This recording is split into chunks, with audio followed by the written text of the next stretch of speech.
Now that Verdansk is back, they've also brought back fan-favorite weapons from the Modern Warfare game, and one of them has sparked quite a heated debate online. Instead of just giving us a Black Ops 6 themed sniper, apparently they thought fans needed to have the HDR. Okay, fine, but is the return of the HDR ruining Warzone, choking out other potential meta weapons, and ultimately creating a scenario where half of the player base is going to be upset? In its current state, the HDR is the best weapon in the entire game. No doubt about it.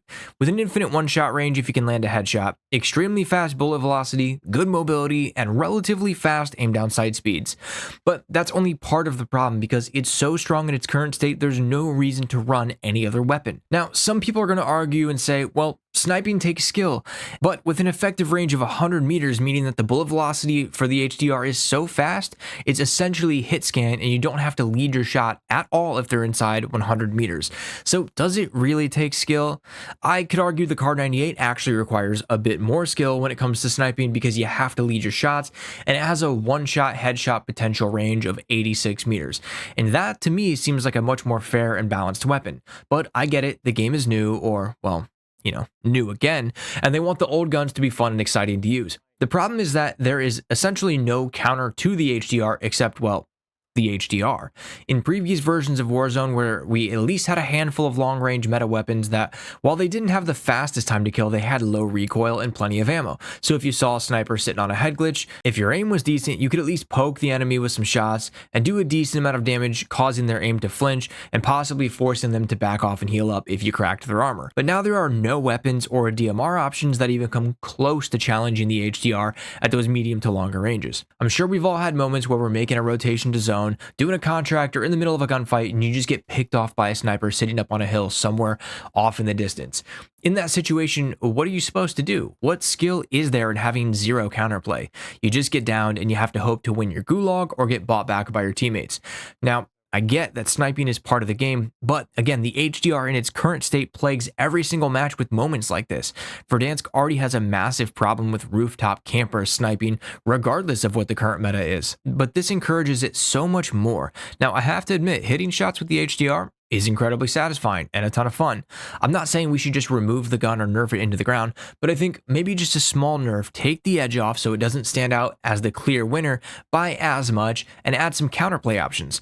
Let's dive into what the meta could look like if we saw an HDR nerf. But before we do that, if you're watching this video, you're obviously a fan of first-person shooter games. Even if you're a casual, I'm sure you're looking for any competitive edge, and hearing everything in the game clearly is a big advantage. Now, this isn't a sponsored video, but I highly recommend picking up a pair of in-ear monitors to use because they're made to provide the most detail and clarity. And in my opinion, they're just so much better than those big, bulky, over-the-ear, bass-boosted gaming headsets. If you're at all interested and you want to check them out, I'll leave a link to a handful of IEMs or in-ear monitors that I recommend. And if you end up buying something through that link, I get a little bit of a commission and it supports the channel. Let's get back to how I would balance the HDR and other weapons in Verdansk.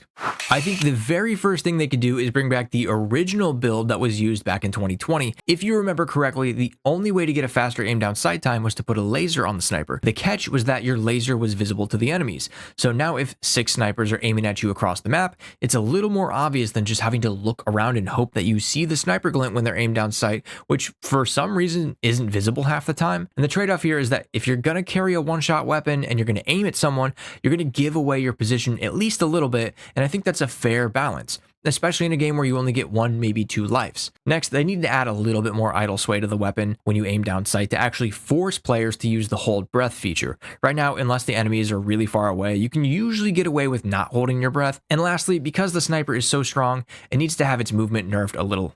In its current state, the mobility is just a little bit too good. It's supposed to be a powerful sniper, yes, so I wouldn't touch the bullet velocity, I wouldn't touch the one-shot damage range, anything like that, but to balance it properly, it's got to be a little clunky. If you want a sniper that's got better mobility with a faster aim down sight speed, that's what the Kar98 is for. That's just one piece to the puzzle. Let's look at the other side of the coin and look at the counterplay options that could help balance out the meta in another way. Number one, having more viable options reduces the pick rate of snipers in general, and also there's not really a full auto AR or LMG you can use to challenge the HDR at those medium to longer ranges.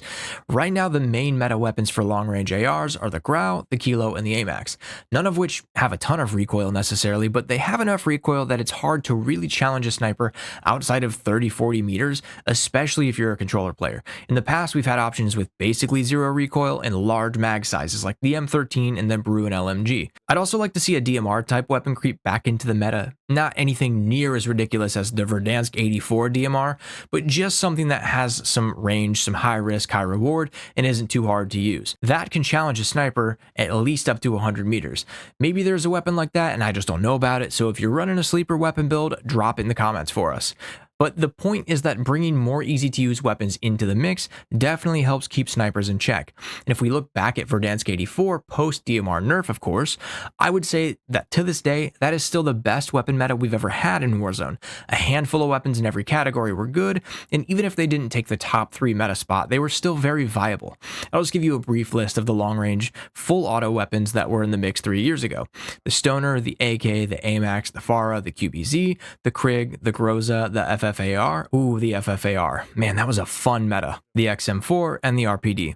So many good options. I'd love for them to balance the game in a way that gives players multiple options between low recoil, low damage, high recoil, high damage, and a mix of weapons that are in between, because when there's a lot of options like that, that's where personal preference starts to come into play. You might find that the mobility and recoil of one weapon fit your playstyle better than something with, maybe a faster time to kill and has less ammo in the mag or whatever it happens to be. But they got to do something, because as of right now, if you want to actually compete, you're basically required to pick the HDR. If you like that video and you want to watch another one, YouTube thinks you'll like this one.